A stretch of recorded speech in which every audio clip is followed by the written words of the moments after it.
नमस्कार, मैं दीपक शर्मा, मेरे यूट्यूब मंच पर आपका स्वागत है। दोस्तों, क्या महाराष्ट्र में एनडीए के भीतर दरारें गहराती चली जा रही हैं? और क्या पहली बार बीजेपी ने एनसीपी के साथ मुंबई चुनाव में, बीएमसी के चुनाव में लड़ने से मना कर दिया? जंग इतनी ज्यादा बढ़ चुकी है बीजेपी और एनसीपी में, और जो दोनों डिप्टी चीफ मिनिस्टर हैं, एकनाथ शिंदे और अजीत पवार, इन दोनों की मुख्यमंत्री देवेंद्र फडणवीस से नहीं बन रही है। और जो सबसे बड़ा सवाल है कि अगर ऐसा ही सब कुछ चलता रहा तो क्या महाराष्ट्र में एनडीए टूट भी सकती है?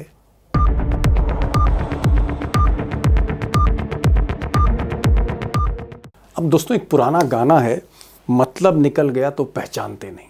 और महाराष्ट्र में इस वक्त बीजेपी का यही अंदाज है।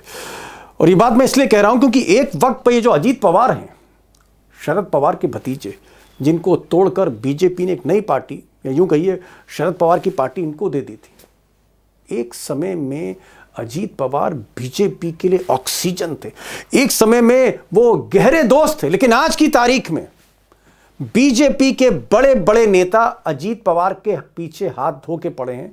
बात बात पर उन्हें बदनाम किया जा रहा है। नवाब मलिक यांच्यावरती गंभीर अशा प्रकारचे आरोप आहेत आणि त्यांच्याबरोबर कोणतीही युती भारतीय जनता पार्टी करणार नाही। अगर हमारा रिस्पेक्ट वहां पर नहीं रखा जाएगा तो राष्ट्रवादी कांग्रेस पार्टी की तरफ से अलग विचार वहां पर किया जाएगा। अब ताजा मामला देखिए, मुंबई में कॉरपोरेशन के चुनाव में, और भी कई जगह चुनाव है महाराष्ट्र में, बीजेपी ने कहा है कि भाई ये जो एनसीपी है, ये जो अजीत पवार की पार्टी है, इसके कई नेता हैं जिनके अंडरवर्ल्ड से लिंक है। ये तो साहब डी कंपनी की पार्टी है। इसमें खास तौर पर ये जो नवाब मलिक हैं, इन पर तो मनी लॉन्ड्रिंग के आरोप है। हम ऐसी पार्टी के साथ मुंबई में चुनाव नहीं लड़ेंगे। अब दोस्तों, सच ये है कि एनसीपी पर इस तरह के आरोप, अंडरवर्ल्ड के आरोप या डी कंपनी के आरोप, ये तो बरसों से लगते रहे। पर इन सबके बावजूद बीजेपी ने एनसीपी को गले लगाया, अजीत पवार को डिप्टी सीएम बना दिया, सरकार में शामिल किया, कई उनके विधायकों को मंत्री बना दिया। यही नहीं, ये जो नवाब मलिक साहब हैं, जिन पर आज बीजेपी मनी लॉन्ड्रिंग की फाइल खोल रही है, पुरानी बातें कर रही है, नवाब मलिक की जो बेटी हैं वो फडणवीस की सरकार में एमएलए हैं, विधायक हैं, एनडीए में हैं वो भी। फिर अचानक इस तरह की बातें क्यों हो रही? इस तरह बीजेपी बदनाम क्यों कर रही है एनसीपी को? कीचड़ क्यों उछाल रही है? चाहे वो नवाब मलिक हो, चाहे वो फिर अजीत पवार हो। क्या वाकई किनारा करना चाहती है बीजेपी एनसीपी से, और इसीलिए मुंबई में कॉरपोरेशन के चुनाव नहीं लड़ना चाहती? और क्या हम कह सकते हैं कि कहीं ना कहीं एनडीए में इस वक्त सब कुछ ठीक नहीं है? अब दोस्तों, बात सिर्फ नवाब मलिक या डी कंपनी तक सीमित नहीं है। अब अजीत पवार को ही देखिए, जो डिप्टी सीएम है, इनके जो बेटे हैं पार्थ पवार, इनको बीजेपी ने एक्सपोज कर दिया एक लैंड स्कैम में। 300 करोड़ की ज़मीन थी जिसमें कुछ गिरफ्तारियां भी करवा दी गई हैं। इसमें 21 करोड़ रुपए की स्टैंप ड्यूटी का जुर्माना लगा दिया है बीजेपी के मंत्री ने अजीत पवार के बेटे पर। और अजीत पवार को ऐसा कहा जाता है कि बहुत बड़ा शौक लगा कि हमारी सरकार, मैं डिप्टी सीएम मेरा दोस्त, हम ही ने सरकार को आगे बढ़ाया था और हम ही पर जुर्माना लग रहा है। और या फिर इस जुर्माने के पीछे भी कहानी एक ही है कि किसी तरह से दूध की मक्खी की तरह अब अजीत पवार को बाहर करो, क्योंकि अब जरूरत ही नहीं है बीजेपी को एनसीपी। मैंने कहा था ना शुरू में, मतलब निकल गया तो पहचानते नहीं। तो दोस्तों, अजीत पवार को लगातार अपमानित किया जा रहा है। और सच्चाई यह है कि अजीत पवार से दूरियां बढ़ाई जा रही हैं। उधर जो शिंदे साहब हैं, दूसरे डिप्टी सीएम, खुश वो भी नहीं है। हालांकि ये जो बीएमसी का चुनाव है, उसमें हिंदुत्व के नाम पर कि कहीं वोट ना कट जाए, शिंदे साहब को साथ ले लिया गया है। साथ मिलकर शिंदे की शिवसेना, बीजेपी साथ मिलकर चुनाव लड़ रही है। लेकिन Shinde is also not happy, खुश वो भी नहीं है, क्योंकि इससे पहले शिंदे की पार्टी के, शिंदे के कई खास नेता, उनको बीजेपी ने तोड़ लिया। शिंदे ने शिकायत भी अमित शाह से की, कोई सुनवाई नहीं। और शिंदे के कहीं ना कहीं पर कतरे जा रहे हैं। उनके ऐसे कई विधायक हैं, उनके ऐसे कई मंत्री हैं जिनके काम फडणवीस करते नहीं, जिनकी फाइलें जो हैं वो फडणवीस के दफ्तर में पड़ी रहती हैं, कोई सुनवाई नहीं होती। तो शिंदे भी परेशान हैं उतने ही जितने अजीत पवार हैं। अब दोस्तों, इससे पहले कि मैं असली सवाल पर आऊं, एक छोटी सी रिक्वेस्ट आपसे है कि अगर आपने इस चैनल को अब तक सब्सक्राइब नहीं किया तो प्लीज़ सब्सक्राइब करिए और अपने दोस्तों से भी कहिए कि वो इस चैनल को सब्सक्राइब करें, क्योंकि आपकी हौसला अफजाई, सच्चाई ये है कि आपके सपोर्ट से, आपके समर्थन से ही ये आवाज़ आप तक पहुंच रही है, आप ही का समर्थन है।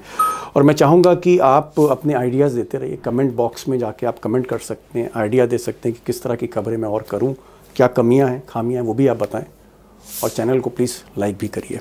और अब असली सवाल पर, और असली सवाल ये कि क्या महाराष्ट्र में जिस तरह की ज़मीनी सच्चाई नज़र आ रही है, कहीं ऐसा तो नहीं है कि बीजेपी आने वाले वक्त में एनसीपी के deputy chief minister Ajit Pawar, इनको भी किनारे करने जा रही है, एकनाथ शिंदे को भी किनारे करने जा रही है, उनकी पार्टी राज ठाकरे और उद्धव ठाकरे को सौंपी जा सकती है? क्या बीजेपी दोनों डिप्टी सीएम्स ताक पर रखने जा रही है? और क्या हम ये कह सकते हैं कि आने वाले समय में क्या महाराष्ट्र में एनडीए टूट भी सकती है? अब आज इस सवाल को लेकर मैंने मुंबई के, महाराष्ट्र के जाने माने पत्रकार जो अक्सर खबरें ब्रेक करते हैं, सुधीर सूर्यवंशी साहब को बुलाया। मैंने उनको बुलाया है क्योंकि वो 24/7 मोड में, चाहे वो अजीत पवार हों, शरद पवार हों, या फिर शिंदे हों, उद्धव ठाकरे हों, राज ठाकरे हों, देवेंद्र फडणवीस, जितने भी खिलाड़ी, बड़े खिलाड़ी हैं सियासत के, सबको बहुत अच्छी तरह जानते हैं, कई किताबें लिख चुके हैं, और न्यू इंडियन एक्सप्रेस में आज भी उनकी ब्रेकिंग खबरें छपती रहती। इंग्लिश के पत्रकार हैं, मराठी पत्रकार हैं, लेकिन हिंदी भी बोलते हैं। सुधीर सूर्यवंशी से अंदर का सच जानिए।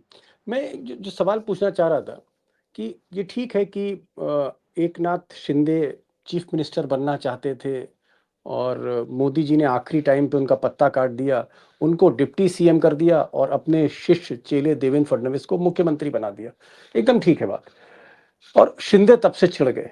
लेकिन अजीत पवार तो ठीक चल रहे थे। अजीत पवार और फडणवीस तो चाय भी पी रहे हैं, कॉफी भी पी रहे हैं, सब कुछ चल रहा था। फिर अजीत पवार अचानक नाराज क्यों हो गए, या अजीत पवार से अब दूरियां क्यों बन रही हैं? इसमें दो तीन चीजें उभर के आ रही है अजीत पवार के साथ नाराजगी की।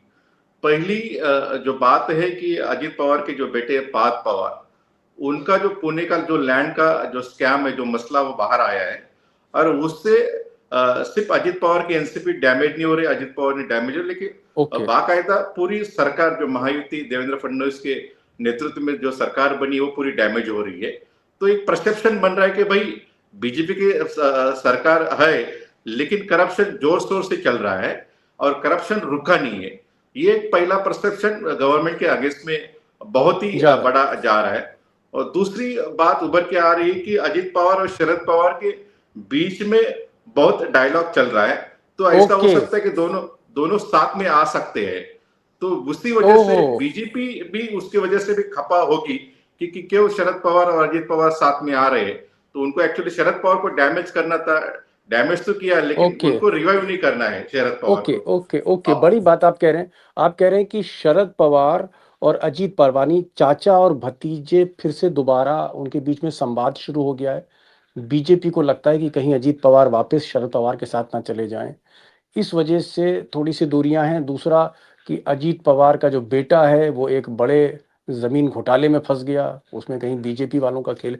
ठीक है, अजीत पवार की तो खैर बात समझ में आई, लेकिन अब एक चीज नहीं समझ में आ रही सुधीर भाई, ये जो बीजेपी ने कहा है कि भाई ये जो अजीत पवार की पार्टी है ये दाऊद इब्राहिम की पार्टी है, इसमें अंडरवर्ल्ड के लोग हैं, इसमें नवाब मलिक हैं, ये जेल गए थे, है ना, और हम जो मनी लॉन्ड्रिंग है, अंडरवर्ल्ड है, इनके साथ हम जो आपका म्यूनिसिपल कॉरपोरेशन का चुनाव है बीएमसी का, वो हम नहीं लड़ेंगे। तो ये अचानक एकदम से इनको डी कंपनी की याद क्या आ गई? भाई अगर नवाब मलिक तो पहले से अजीत पवार के साथ थे, तो पहले से अगर डी कंपनी से रिश्ते थे तो अब क्यों याद आ रहे हैं? मैं ये जानना चाह रहा हूं आपसे। ये बहुत ही ताज्जुब की बात है। जिस नवाब मलिक की बात भारतीय जनता पार्टी कर रही है, वही नवाब मलिक की बेटी सना मलिक, वो एनसीपी की एमएलए है, और महायुति जो बीजेपी की जो अलायंस एनसीपी है, उस अलायंस में वो है। तो वो उनकी बेटी चल रही है सरकार के साथ में, लेकिन नवाब मलिक नहीं चल रहे। दूसरी बात, जो प्रफुल्ल पटेल है, उनका जो इकबाल मिर्ची के साथ में उनका लैंड का जो मसला था, उस टाइम पे भी दाऊद का नाम उछल के आया था। प्रफुल्ल पटेल चल रहे, लेकिन नवाब मलिक नहीं चल रहे, ये दूसरी बात। और सबसे अहम मुझे लगता है कि इसका पॉलिटिकल रीजन बीजेपी, देखो बीजेपी अपॉर्चुनिस्ट पार्टी है और सब पार्टीज रहती है, लेकिन बीजेपी उसमें सबसे ज्यादा माहिर है। अभी बीएमसी का चुनाव है, 29 म्यूनिसिपल कॉर्पोरेशन का चुनाव है महाराष्ट्र में। एक तरह से आप उसको मिनी असेंबली चुनाव कह लीजिए एक महाराष्ट्र बड़ा में। चुनाव है जी। तो हाँ, बड़ा चुनाव है। इसी वक्त जो उनका जो हिंदुत्व का जो वोट बैंक है, उनको और कंसोलिडेट, उनको और जैसे हम कहते हैं ना, कलही करना, उसको एक मुलामा देने के लिए, हिंदुत्व का एक एक फ्लेवर देने के लिए उन्होंने नवाब मलिक का मसला उछाला, और इसलिए वो हिंदुत्व का वोट बैंक स्ट्रॉन्ग और कंसोलिडेट करना चाहते, एंटी मुस्लिम स्टैंड लेके, एंटी माइनॉरिटी स्टैंड लेके। इसलिए उन्होंने इतने दिन, अभी 1 साल हो गए, उतने दिन उनको याद नहीं आई, नवाब मलिक की नहीं आई, दाऊद की नहीं आई, लेकिन बीएमसी के चुनाव कल परसों डिक्लेयर होते ही दाऊद इब्राहिम का याद आ गया।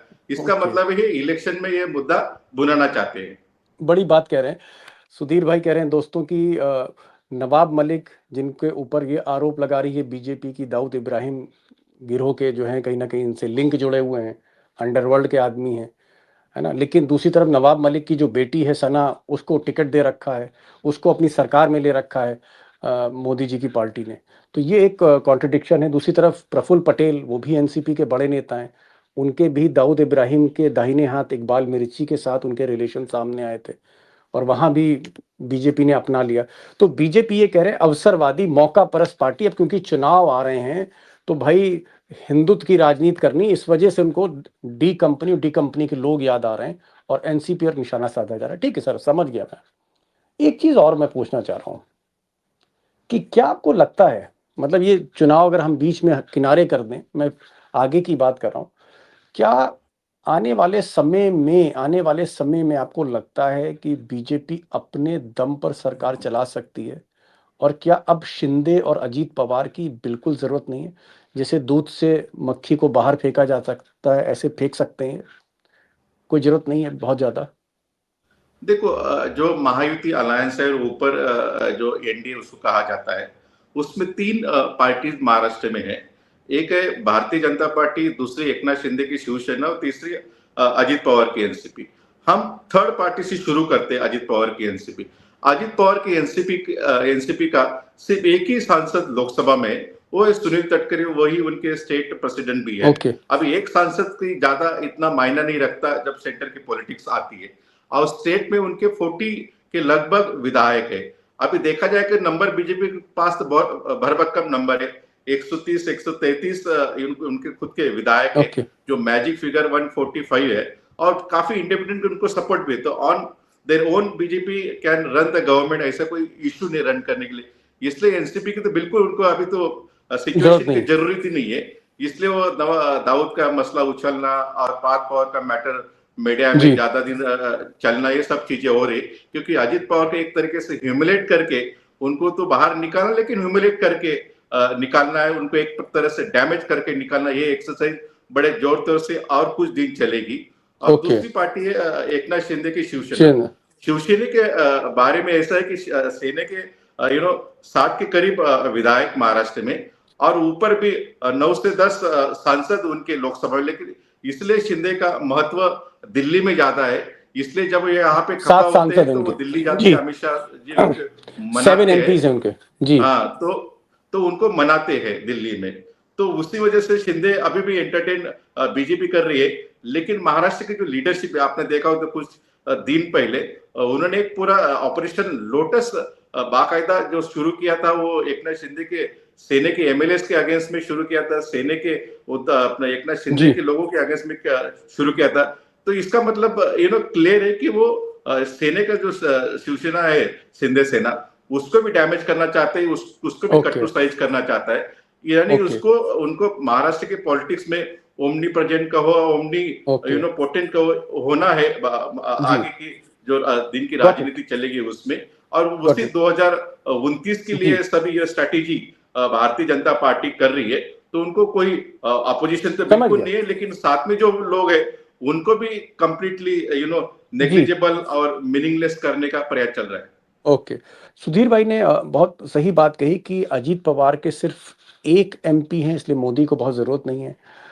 शिंदे साहब के 7 एमपी हैं तो थोड़ी बहुत मोदी को जरूरत है, लेकिन कुल मिलाकर इन दोनों को अपमानित करके बाहर का रास्ता दिखाया जा सकता है क्या? अगर राज ठाकरे और उद्धव ठाकरे ये दोनों भाई बढ़िया परफॉर्मेंस देते हैं, और देवेंद्र फडणवीस से दोनों के अच्छे ताल्लुकात हैं। अभी हमने देखा कि जो राज ठाकरे हैं उनके परिवार की शादी में मोदी जी जिस दिन प्यूतिन आए थे उस दिन उनसे मिलने गए, तो मोदी के भी संबंध ठीक हैं और फडणवीस के भी संबंध ठीक हैं। क्या अगर ये दोनों भाई अच्छी परफॉर्मेंस देते हैं, राज ठाकरे उद्धव ठाकरे, तो शिंदे को बाहर करके ये जो पार्टी है, अगर सुप्रीम कोर्ट का भी सही फैसला आ जाए तो क्या ये पार्टी फिर से वापस दी जा सकती है ठाकरे ब्रदर्स को? देखो, हम जब महाराष्ट्र की राजनीति लास्ट 10 साल की देखते हैं तो महाराष्ट्र की राजनीति में कुछ भी हो सकता है, तो इसलिए कुछ भी अटकल कुछ प्रेडिक्शन करना कुछ भी गलत होगा, लेकिन कुछ भी हो सकता है। जैसे आपका जो सवाल है उसमें ऐसा है कि दोनों ठाकरे एक साथ आएंगे और उनका परफॉर्मेंस अच्छा रहेगा। एक बात है कि उद्धव ठाकरे एक अच्छे ऑर्गेनाइजर है और राज ठाकरे अच्छे ओरेटर है, तो दोनों ने कुछ करिश्मा किया, लेकिन टफ है, इतना आसान भी नहीं है, लेकिन कुछ मिरेकल हो गया दोनों ठाकरे बंधुओं का, और बीएमसी में सत्ता इन्होंने अपने रिटेन की और कुछ म्युनिसिपल कॉर्पोरेशन में लाए और शिंदे का परफॉर्मेंस खराब रहा। तो उसी वक्त मुझे लगता है कि शिंदे का जैसे जिस तरह के अजीत पवार को कट टू साइज करने का चल रहा है, उसी स्टाइल में वो भी एक्सरसाइज हो सकती है, क्योंकि शिंदे का जो सेना है उसको टेम्पररी बेस पे क्रिएट किया गया था, वो क्या परमानेंट बेस पे क्रिएट किया गया नहीं है। तो सूनर और लेटर, आज नहीं तो कल तो उनका मुझे लगता है बारी आनी होना ही है, लेकिन कब होगा ये एक बड़ा सवाल है। लेकिन उनका परफॉर्मेंस कंटिन्यू डाउन रहता है और राज और उद्धव ठाकरे परफॉर्मेंस अप रहता है, तो उसी वक्त में महाराष्ट्र की राजनीति में और एक नया पॉलिटिकल रीअलाइनमेंट भी देखने को मिल सकता है, उसमें हम किराया नहीं कर सकते। Okay, got it. सुधीर भाई ने एक बड़ी बात बताई। उन्होंने कहा कि भाई अगर एकनाथ शिंदे उनका प्रदर्शन ठीक रहता है, अच्छी परफॉर्मेंस देते हैं, ये जो चुनाव होने जा रहे हैं निकाय चुनाव, तो कुछ दिन के लिए वो टिक जाएंगे, और अगर खराब प्रदर्शन है, उधर राज ठाकरे उद्धव ठाकरे बढ़िया प्रदर्शन करते हैं, तो फिर शिंदे को भी कहीं ना कहीं यूज एंड थ्रो किया जाएगा। जो हाल अजीत पवार का है वही हाल शिंदे का होगा, और जो उनके पार्टी के एमएलए हैं महाराष्ट्र में या सांसद हैं, फिर ये मोदी और शाह के हाथ में ही होंगे। तो एक तरह से कह सकते हैं कि महायुति जिसे एनडीए कहते हैं हम, दरारें दिख रही हैं, और ये दरारें दिन ब दिन गहराती चली जा रही। कभी दाऊद इब्राहिम का इल्ज़ाम लगता है और कभी इल्ज़ाम लगता है कि साहब शिवसेना के जो एकनाथ शिंदे हैं ये भ्रष्टाचार कर, इस तरह के आरोप लगते हैं, दूरियां बन रही। सुधीर भाई आप आए और आपने जिस तरह से रोशनी डाली है, और आप लगातार दिन भर आप मंत्रालय और महाराष्ट्र की राजनीति में एकदम भीतर तक रहते हैं, कई खबरें ब्रेक करते हैं। बहुत बहुत शुक्रिया, बहुत बहुत thank you so much for joining this programme.